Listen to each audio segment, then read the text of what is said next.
ओम शांति। 7 सितंबर 2023। मीठे प्यारे बाबा के आज के मधुर महावाक्य। आज की मुरली के कुछ मुख्य पॉइंट्स। आज बाबा हमें समझाते कि हम बच्चों को मास्टर नॉलेजफुल और त्रिकालदर्शी बन अन्य आत्माओं को श्री कृष्ण और परमात्मा शिव के महान अंतर को स्पष्ट कर घोर अंधियारे से निकालने की सेवा करनी है। हमें जो अमूल्य ज्ञान मिला है उस पर विचार सागर मंथन करना है। ख्याल करना है कि कैसे किसी को समझाएं।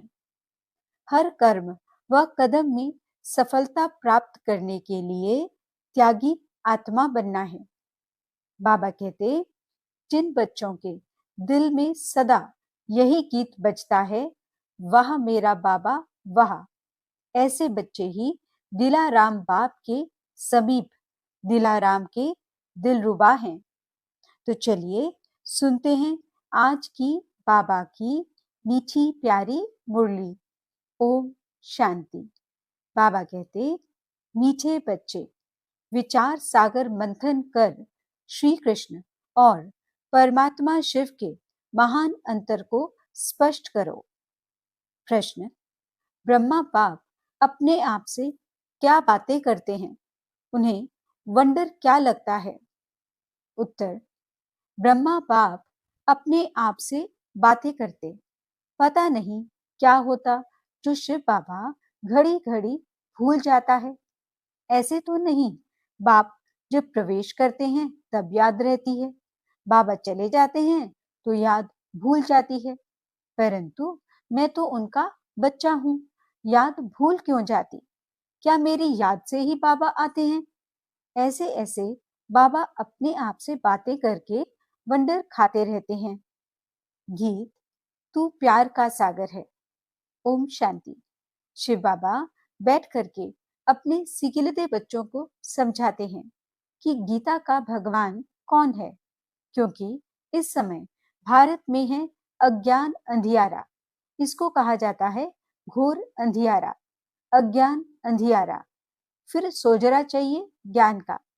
परम पिता परमात्मा को ही मनुष्य मानते हैं कि वह ज्ञान का सागर है, नॉलेजफुल है। अच्छा, वे ज्ञान का सागर है, उनसे क्या मिलता है? नदियों से पानी मिलता है तो भर भर कर स्नान भी करते हैं। तुमको ज्ञान सागर से क्या मिलता है? एक बूंद। बाप आकर बच्चों को समझाते हैं, मैं ज्ञान का सागर हूँ, तुमको बूंद देता हूँ। कौन सी बूंद? सिर्फ कहता हूँ मैं तुम्हारा बाप हूँ, तुम मुझे याद करो। समझो कि हम अपने शांति धाम सुख धाम जाते हैं। ज्ञान सागर एक सेकंड में जीवन मुक्ति वैकुंठ में भेज देते हैं।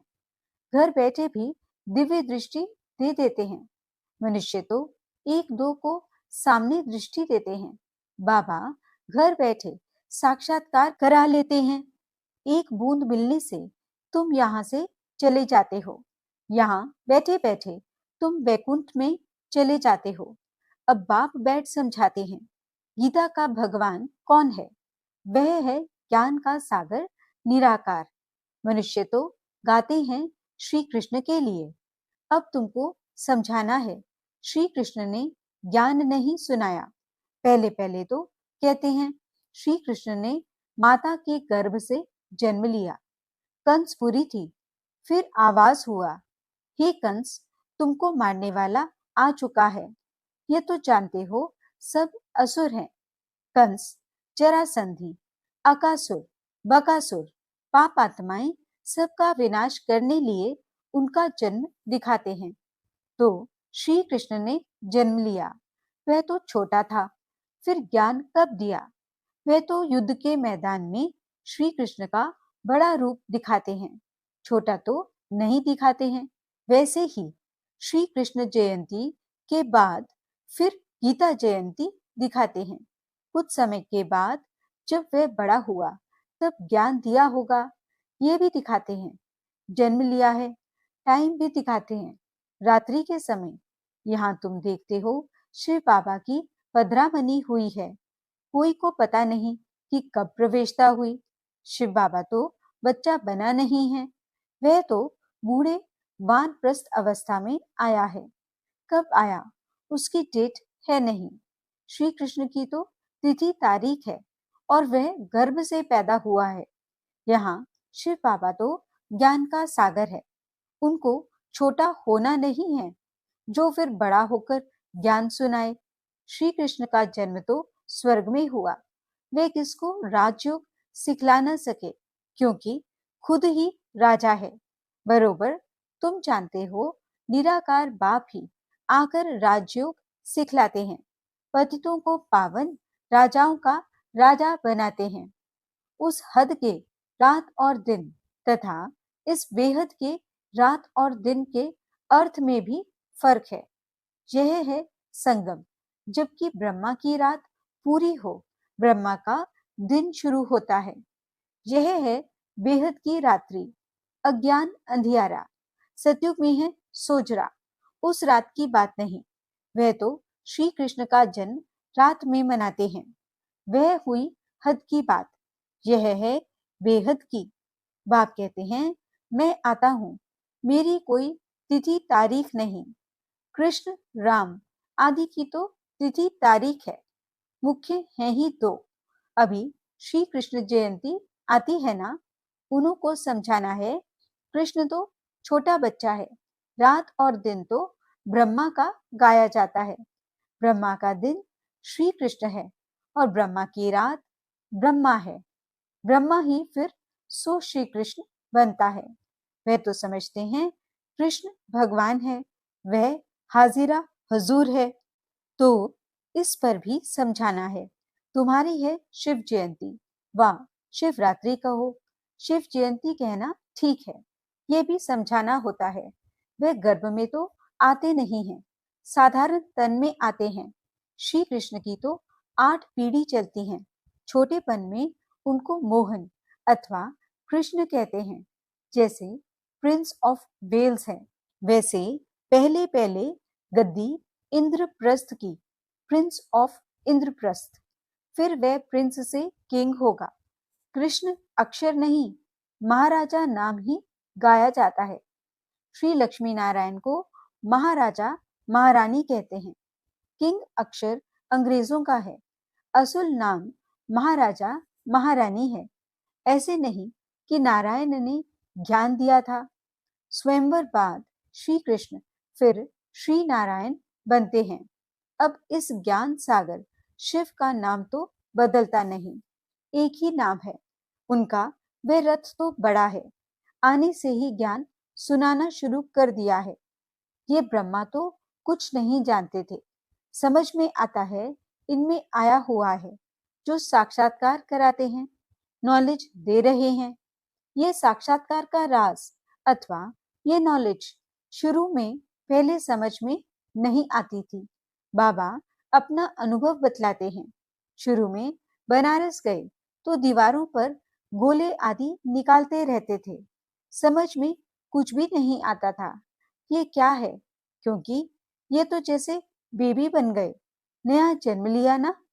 कहते हैं ना बाबा, हम 8-10 मास का आपका बच्चा हूं, तो मैं भी बच्चा हो गया। तो पहले कुछ समझ में नहीं आता था, वे ज्ञान की बातें ही और थी। अगड़म बगड़म क्या क्या बैठ निकालते थे। अभी तो सीखते सीखते कितने वर्ष हो गए हैं, अभी बाप की बातें समझ में आती हैं। बच्चों को कृष्ण जयंती पर समझाना है। चित्र तो बरोबर हैं, झाड़ में ब्रह्मा का चित्र भी है। मक्खन तो ये हप कर लेते हैं, विश्व के मालिक बने का माखन है। श्री कृष्ण तो सतयुग की प्रारब्ध लेकर के आया है। श्री कृष्ण है सतयुग का पहला प्रिंस, फिर उनके बच्चे भी प्रिंस बनेंगे। यह है उनकी प्रारब्ध जो कलयुग में तो थी नहीं। तो ये सूर्यवंशी की प्रारब्ध किसने बनाई? गाया जाता है, ज्ञान सूर्य प्रगटा, अज्ञान अंधेर विनाश। ज्ञान सागर तो शिव बाबा है, वे आए हैं और स्वर्ग की स्थापना कर रहे हैं। कॉन्ट्रास्ट बतलाना है। श्री कृष्ण कैसे गर्भ में आया दिखाते हैं। वहां कंस, जरासंधि आदि थे, परंतु वहां सत्युग में असुर तो हो न सके। असुरों और देवताओं की लड़ाई दिखाते हैं, तो जरूर असुर कलयुग अंत में होंगे, देवताएं सत्युग आदि में होंगे। दोनों की लड़ाई तो लगी नहीं है। महाभारत लड़ाई बरोबर है। देवताएं तो यहाँ हो न सके। असुरों की असुरों में लड़ाई चली है। मुसलमानों का राज्य भी देखते हो, बरोबर। यादव, कौरव, पांडव भी हैं। पांडव हैं नॉन वायलेंस, योग बल वाले। यहाँ तो रक्त की नदियां बहती रहती हैं। दुश्मनी तो है ना। पार्टीशन में रक्त की नदी अच्छी ही बही थी ना। भाई भाई की युद्ध हुई, भाई भाई तो है ना। लड़ाई उन्हों की लगती है, नहीं तो रक्त की नदी कैसे बहे। यह तो एक दो का खून करते हैं, तलवारें चलाते हैं, तब रक्त की नदी बहती है। और है यह संगम का समय। रक्त की नदियों बाद फिर घी की नदियां बहनी हैं। श्री कृष्ण तो छोटा प्रिंस है, फिर उनकी भी बैठ ग्लानि की है। उनको तो ज्ञान सागर कह नहीं सकते। देवताओं की महिमा तो गाई जाती है। सर्वगुण संपन्न, मर्यादा पुरुषोत्तम। ये महिमा बच्चे की नहीं हो सकती। महिमा हमेशा राजा रानी की चलती है। वह फिर लक्ष्मी नारायण को सतयुग में और कृष्ण को द्वापर में ले गए हैं। कितनी बड़ी भूल कर दी है। लक्ष्मी नारायण की छोटेपन की कहानी भी कोई बता नहीं सकते। राम सीता की भी कुछ न कुछ बतलाते हैं। कृष्ण की भी उल्टी सुल्टी बात बतलाते हैं। कुछ तो सुल्टी कहानी भी बताओ। लक्ष्मी नारायण की तो महिमा गाई जाती है। सर्वगुण संपन्न, 16 कला संपूर्ण, संपूर्ण निर्विकारी, मर्यादा पुरुषोत्तम, अहिंसा परमो धर्म। अच्छा, उन्हों को राज्य किसने दिया? मनुष्य का नाम सुन मूंझ जाते हैं। लक्ष्मी नारायण कहने से तुम चले जाते हो सतयुग में। यह है नर से नारायण बनने की कथा। श्री कृष्ण बनने की कथा नहीं कहते, इसको सत्यनारायण की कथा कहेंगे। सत्य कृष्ण की कथा नहीं कहा जाता। सच्चा बाबा ज्ञान सागर ये कथा सुनाते हैं। सारे सृष्टि के आदि मध्य अंत की कथा है। उसमें श्री लक्ष्मी नारायण की कथा भी आ जाती है। उनके 84 जन्मों की कथा दिखलाते हैं। श्री नारायण की कथा से बेड़ा पार हुआ, बरोबर। बाप बैठ बच्चों को नर से नारायण बनने की सच्ची कथा सुनाते हैं। श्री कृष्ण तो बड़ा है ना। स्वयंवर से पहले कौन थे? क्या लक्ष्मी नारायण ही नाम था या दूसरा और कोई नाम था? हैं राधे कृष्ण, जिनका स्वयंवर बाद लक्ष्मी नारायण नाम रखा है। बाबा ऐसे यानी निबंध देते हैं। फिर तुमको विचार सागर मंथन करना चाहिए। पहले नंबर की भूल है यह, तुम जानते हो अभी है कलयुग। यादव, कौरव, पांडव भी हैं। कलयुग का समय भी है। कलयुग के बाद जरूर सतयुग होगा। बाप कहते हैं मैं गाइड बन आया हूँ, रावण के चंबे से छुड़ाए वापस ले जाने। आत्माओं को ही ले जाऊंगा। गाया जाता है आत्मा परमात्मा अलग रहे बहुकाल। ऐसे नहीं कि कृष्ण अलग रहे बहुकाल। महिमा ही उस निराकार की है। सुंदर मेला कर दिया जब वह सतगुरु मिला दलाल। यहाँ तो सब गुरु ही है। गाया हुआ है सतगुरु मिला दलाल। सत परम पिता परमात्मा दलाल के रूप में मिलते हैं। सौदा दलाल द्वारा होता है। यह भी सगाई होती है। आत्मा और परमात्मा अलग हैं। परमात्मा है निराकार, वह आकर इसमें प्रवेश कर तुम्हारी सगाई करते हैं, खुद दलाल बनते हैं, कहते हैं मुझ परम पिता परमात्मा को याद करो। इस शरीर में बैठ कहते हैं माम एकम याद करो। मैं तुमको माया रावण से लिबरेट कर साथ ले जाऊंगा। तुमको फिर राजाई देकर मैं निर्वाण धाम में बैठ जाऊंगा। कृष्ण थोड़े ही ऐसे कहेंगे, यह है ही आत्मा और परमात्मा। कृष्ण तो छोटा बच्चा है, बातें तो बहुत हैं समझाने की। तो बाबा ने समझाया है कैसे इसमें प्रवेशता हुई। फिर समझने लगा मैं राजाओं का राजा बनता हूँ। विष्णु का साक्षात्कार हुआ और दिल में बहुत खुशी हुई। फिर विनाश का साक्षात्कार भी हुआ, परंतु इतना समझ में नहीं आया। अभी समझते हैं बाबा ने यह साक्षात्कार कराया, तुम नर से नारायण बनेंगे। परंतु उस समय इतनी समझ नहीं थी। जैसे बाबा रात को बतला रहे थे, पता नहीं क्या होता है जो शिव बाबा को याद करना भूल जाता हूँ। ऐसे तो नहीं, बाप जब प्रवेश करते हैं तब समझता हूँ बाबा आया है, याद रहती है। बाबा चला जाता है तो भूल जाता हूँ। पॉइंट सुनाते हैं तो फील होता है, बेहद का बाप आकर सुनाते हैं, परंतु मैं खुद ही भूल जाता हूँ। क्या मेरी याद से ही आता है? ऐसे कहें मैं घड़ी घड़ी याद करता हूँ, भल आवे इसमें तो सबका कल्याण है। याद ही मुख्य हो जाती है, आए न आए बाप को याद जरूर करना है। बाबा ने समझाया है कि गीता जयंती के बाद होती है कृष्ण जयंती। पहले है शिव जयंती, फिर गीता जयंती, फिर कृष्ण जयंती। शिव तो बड़ा है, फट से आया और गीता सुनाई, छोटा तो नहीं है। इन बातों पर विचार सागर मंथन करना चाहिए, कैसे हम समझाएं। पहले ख्याल करो, शिव किसको कहते हैं? जिसकी रात्रि मनाई जाती है। सत्युग है श्री कृष्ण की राजधानी। नर से नारायण बनने की नॉलेज तो जरूर फादर ही देंगे, वह नॉलेजफुल है। और किसको नॉलेजफुल नहीं कहा जाता? God is knowledgeful. रचयिता बीज रूप है, वही ड्रामा की नॉलेज सुनाएंगे।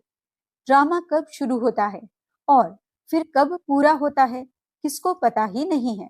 सतयुग से कलयुग अंत तक वर्ल्ड की हिस्ट्री ज्योग्राफी कैसे रिपीट होती है यह कोई समझा नहीं सकते।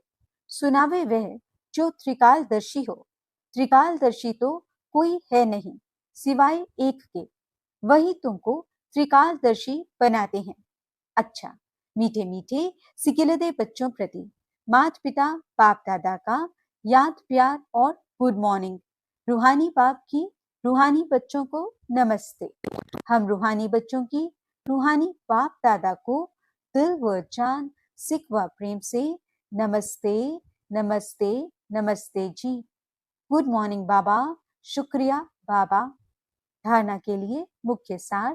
पहला पॉइंट, मास्टर नॉलेजफुल और त्रिकालदर्शी बन श्री कृष्ण और परमात्मा शिव के महान अंतर को स्पष्ट कर घोर अंधियारे से निकालने की सेवा करनी है।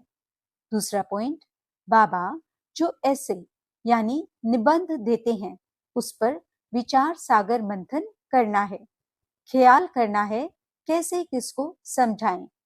वरदान, बुद्धि के चमत्कार द्वारा आकार में साकार का अनुभव करने वाले दिलाराम के दिलरुबा भव। कई बच्चे आए भल पीछे हैं, लेकिन आकार रूप द्वारा भी अनुभव साकार रूप का करते हैं। ऐसे अनुभव से बोलते कि हमने साकार में पालना ली है और अब भी ले रहे हैं।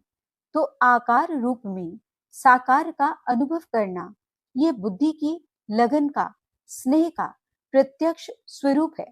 यह भी बुद्धि के चमत्कार का सबूत है। ऐसे बच्चे ही दिलाराम बाप के समीप दिलाराम के दिलरुबा हैं, जिनके दिल में सदा यही गीत बजता है, वह मेरा बाबा वह। स्लोगन, त्यागी आत्मा के हर कर्म व कदम में सफलता समाई हुई है। अच्छा, ओम शांति।